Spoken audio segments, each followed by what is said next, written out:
E aí pessoal, beleza? Rodrigo Bibo do site podcast bibotalk.com. Hoje temos um BT Papo, vamos falar com Gutierrez Siqueira. Isso mesmo. E vamos falar sobre o que é ser pentecostal. Fica com a gente.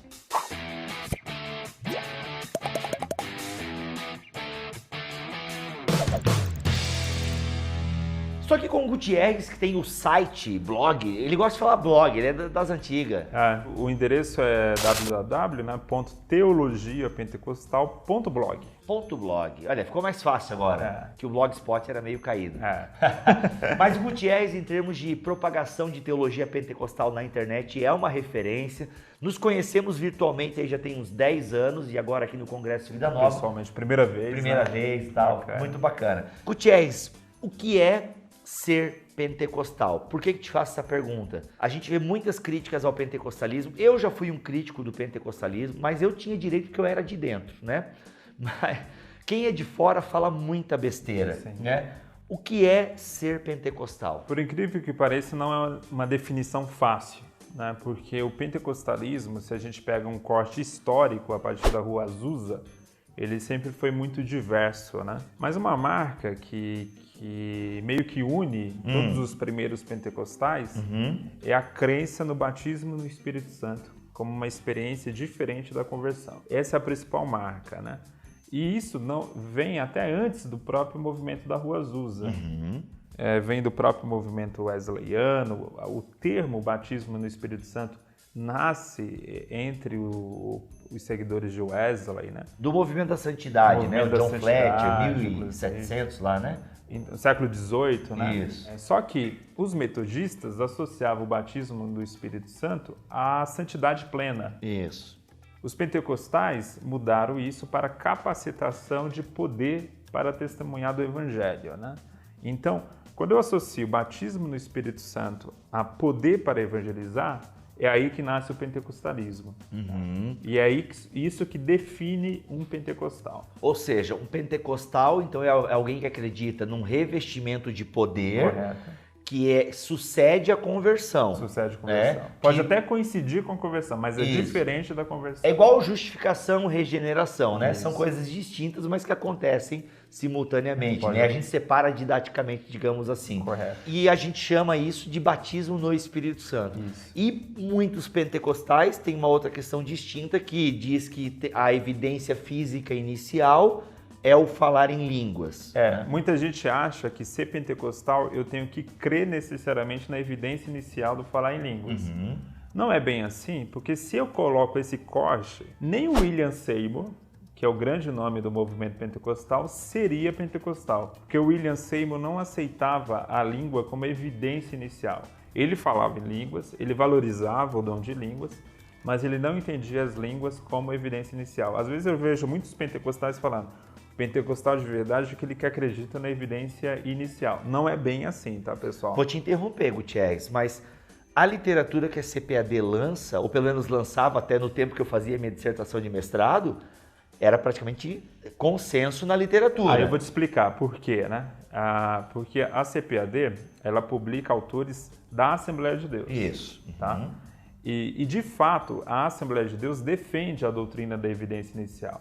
A evidência inicial é uma marca do pentecostalismo assembleiano norte-americano, que influenciou o Brasil. Então, se eu falo, qual é a marca do pentecostalismo assembleiano, de fato é a evidência inicial. Tá? É o que vai diferenciar. Mas há vários... Ufa, não errei na minha dissertação de mestrado. Mas há vários grupos pentecostais não assembleianos que não têm evidência inicial de uma maneira tão forte, né? Alguns vão defender que são outros dons, a própria profecia, né? Porém, os assembleianos vão destacar a questão da evidência inicial. Só que os assembleianos já começam a se dividir também nesse assunto, tá? Até porque tem muita crise, né? Eu, por exemplo, conheço gente lá em Joinville que tem uma certa frustração ministerial, porque até onde eu me lembro, não sei se isso já mudou, você não se torna um obreiro na Assembleia de Deus, pelo menos de Santa Catarina. Depende da Assembleia. Em Santa Catarina, gente, posso estar errado, isso é informação de anos atrás, eu estou 4 anos desligado do movimento, não sei como é que tá.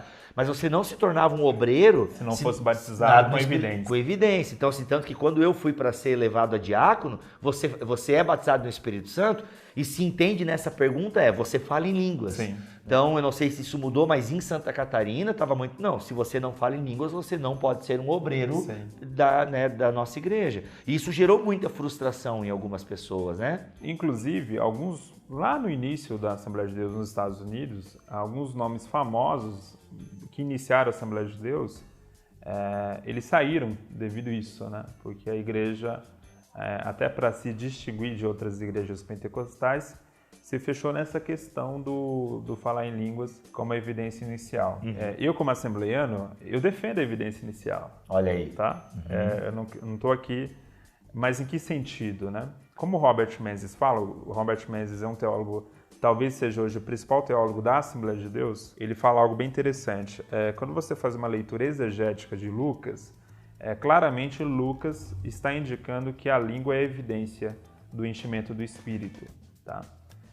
Só não dá para afirmar, isso o próprio Menzies escreve, né, que vai ser uma experiência obrigatória, que sempre vai acontecer. Porém, a língua de fato é o sinal. Não é a profecia, não é a cura, não é o dom, sei lá, de palavra, de sabedoria, qualquer outro dom. É a língua, né?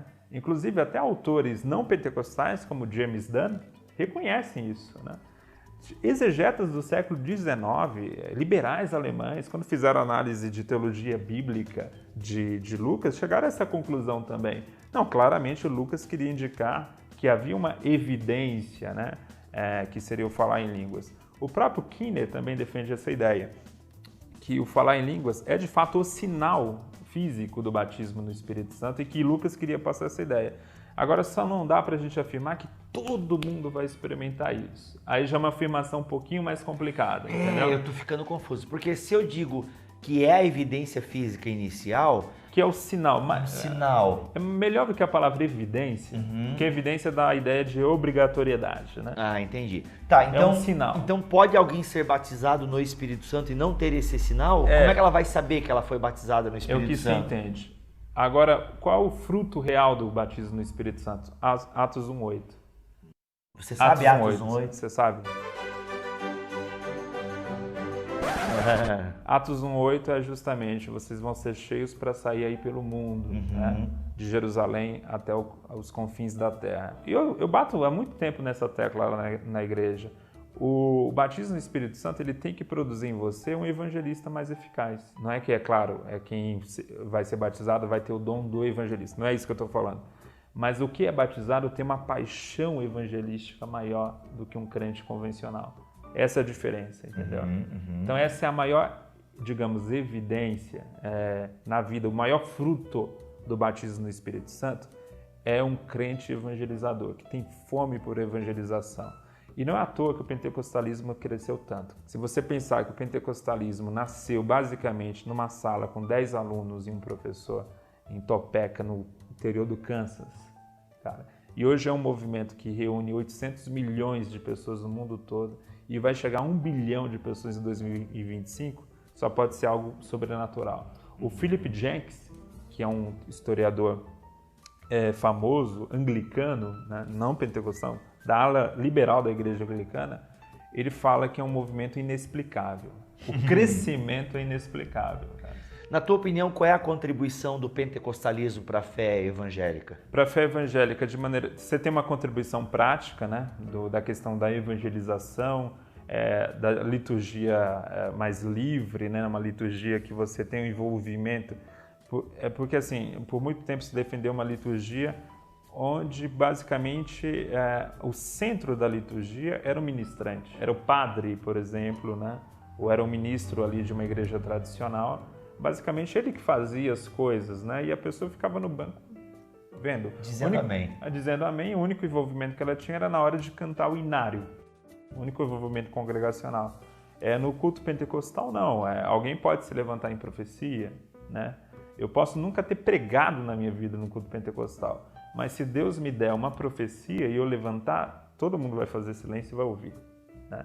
Então você tem um envolvimento, de fato, um sacerdócio universal de todos os crentes, né? Ou seja, prática, aquilo que muitos tradicionais escrevem calhamaços, na prática, na prática acontece. Mas, Gutierrez... E, só rapidinho, sim, claro. E tem contribuições teológicas. Ótimo, boa. Né?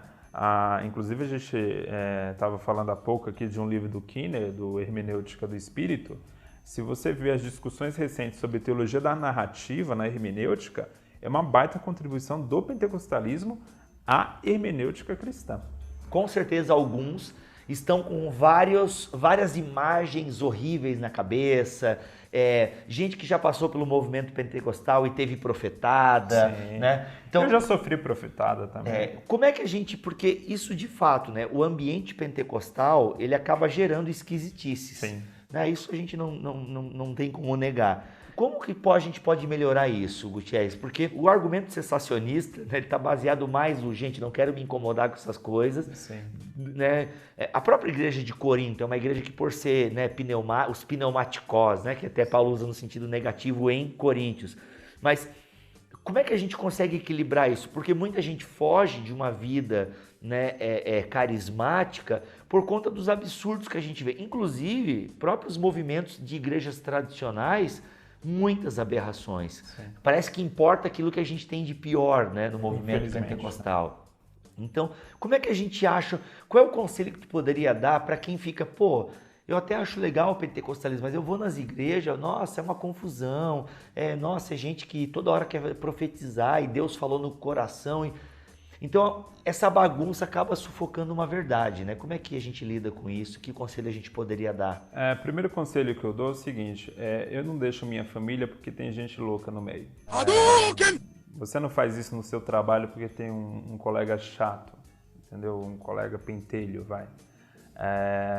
Então a gente tem que ter mais paciência. Por que no trabalho, na escola, na família, a gente tem essa paciência, a gente sabe conviver com gente estranha, e na igreja, né? Eu sei que tem problemas assim que são tão loucos, tão profundos, que é melhor às vezes sair de determinada igreja doente, né? Mas eu vejo muita gente impaciente, especialmente jovens. Eu já fui assim também, mas graças a Deus o Senhor me segurou na minha congregação. Já passei por situações estranhas na minha atual congregação que eu estou. E aí hoje eu olho para trás e vejo como está a minha congregação hoje. Uma Assembleia de Deus, o pastor valoriza a pregação expositiva, tem um foco muito saudável em ensino bíblico, né? Eu fico pensando, e se há 10 anos eu tivesse saído dessa congregação porque naquela época existia um cenário ruim? Eu exerci a paciência, ainda sendo muito jovem, e consegui vencer. Eu acho que falta muita paciência no meio evangélico. Eu sempre lembro que o movimento pentecostal ele é muito jovem ainda.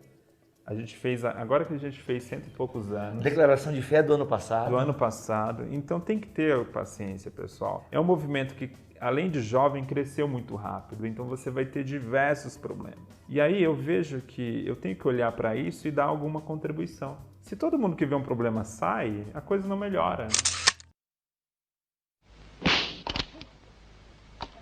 Veja, eu não estou falando aqui de abusos, por exemplo. Sim. Tem gente forte, poxa, tem gente que vendeu a casa, sabe? Tem gente que sofreu lavagem psicológica e tal. Há casos e casos, mas eu tô falando, a maioria das pessoas que eu conheço, a maioria, sofreram coisas pequenas e saíram do movimento pentecostal. E vão para igrejas tradicionais, por exemplo, e também vão sofrer alguma coisa pequena, porque ninguém é perfeito, e vão acabar saindo. Aí vão para onde? Entendeu? Então tem que exercer mais paciência, é isso que eu recomendo a todo mundo. E estudar. Estudar literatura pentecostal. E outra coisa, pentecostal é o seguinte, especialmente na Assembleia de Deus, você pode afirmar uma coisa e eles estranharem. Opa, que coisa estranha. Mas mostra um livro da casa publicadora para eles. Eles vão respeitar. Poxa, a casa publicadora publicou. O irmão aí não está inventando, ele não está criando essa ideia do nada. Ele não aprendeu isso com os tradicionais e está trazendo para a gente. Ele aprendeu em livro de pentecostal. Eles vão respeitar. Há esse respeito à literatura da casa e ao que os pentecostais produzem. Gente, se você se interessa ou quer saber um pouco mais sobre uma boa teologia pentecostal, o blog do Gutierrez é um bom caminho. Tem entrevista com Craig Kinner, o Menzies, Robert Menzies. Então, E uma entrevista longa com o Menzies, muito boa. Sabe? Olha aí. É que, gente, assim, ó, agora que as CPAD e algumas editoras, a Carisma tá surgindo aí. Fazendo também, bom trabalho também. Um bom trabalho. Porque muita gente criticou o pentecostalismo porque também não leu os bons teóricos, que tinha uma defasagem em português muito grande. Né? E agora isso está mudando. Então, gente, antes de ficar repetindo até a Vida Nova com o Kidner também, né? Nossa, sempre Vida Nova com o Craig Kidner aí tá dando um plus na teologia pentecostal de maneira muito... E aí para vocês verem, gente, que a editora Vida Nova não é menina no mercado editorial, né? A editora Vida Nova, que é parceira nossa aqui do site, ela é uma editora muito séria, comprometida com a igreja brasileira. E a igreja brasileira, como a igreja no mundo, é uma igreja plural. Então a gente precisa aprender, sabe, a reconhecer. Né? Tem alguns autores americanos que são muito amados aqui no Brasil, que falam coisas do pentecostalismo. É como eu pegar, por exemplo, um movimento, olhar para a parte podre desse movimento e focar nessa parte, ó, tá vendo? Esse movimento, e que é o que o pessoal faz com o pentecostalismo. Né? E, gente, saiba que tem muita gente dentro do movimento pentecostal que não é cego, né, para os problemas que acontecem dentro do movimento pentecostal. O próprio Gutierrez, se você seguir ele no Facebook, tem a parte chata da política, mas ele é um crítico, né? Ele tá lá criticando de maneira, o que é mais importante, dentro, né? Dentro. Tá de dentro e que vive. E sempre existiu isso no movimento pentecostal. Sim, cara. Se tu pega Mensageiros da Paz, da década de 30. Os grandes apologistas contra a teologia da prosperidade, contra o neopentecostalismo no Brasil na década de 80 e começo de 90 foram Ezequiel Soares, Paulo Romero, Natanael Rinaldi e na época o Ricardo Gondim. Né? Na época, todos a Assembleia de Deus. Pega essa. Então, gente, tenham calma, né? Vá atrás, leia. Cuidado antes de fazer alguma crítica, focando numa parte ruim. É bom você ter uma visão geral. E o blog do Gutierrez, o link está aqui na descrição do vídeo, com certeza vai te ajudar. E sem sombra de dúvida, os livros do Kidner, que agora é o nosso queridinho aí, continuista, pentecostal. Posso recomendar outros dois? Claro, manda. Além do Kidner, os lançamentos da Vida Nova que a gente recomenda, o Robert Menzies, Pentecostes, CPAD, recomendo muito esse livro. Fininho, dá para ler, não tem desculpa. Tem na Amazon em e-book, R$9. O link tá aqui, muito o link bom. tá aqui. E também dois autores que a editora Carisma ainda vai lançar. Tá? Paga nós, Carisma. Carisma vai lançar esse ano o James Shelton e o Roger Stronstad. Vão ser livros... Esse você fala, você é fã desse aí? Eu sou fãzaço. O Roger Stronstad, para mim, está no mesmo nível aí do próprio Kidner, do Menzies. São pessoas que me influenciaram bastante. E são dois livros que ainda vão sair. Fique de olho também. Boa coisa vai surgir ainda esse ano no mercado editorial. É nóis, gente. Obrigado, Gutierrez. Obrigado. Tamo junto. Tchau. Valeu, galera. Deus abençoe. Até o próximo vídeo, se ele quiser assim permitir. Valeu. Tchau, tchau.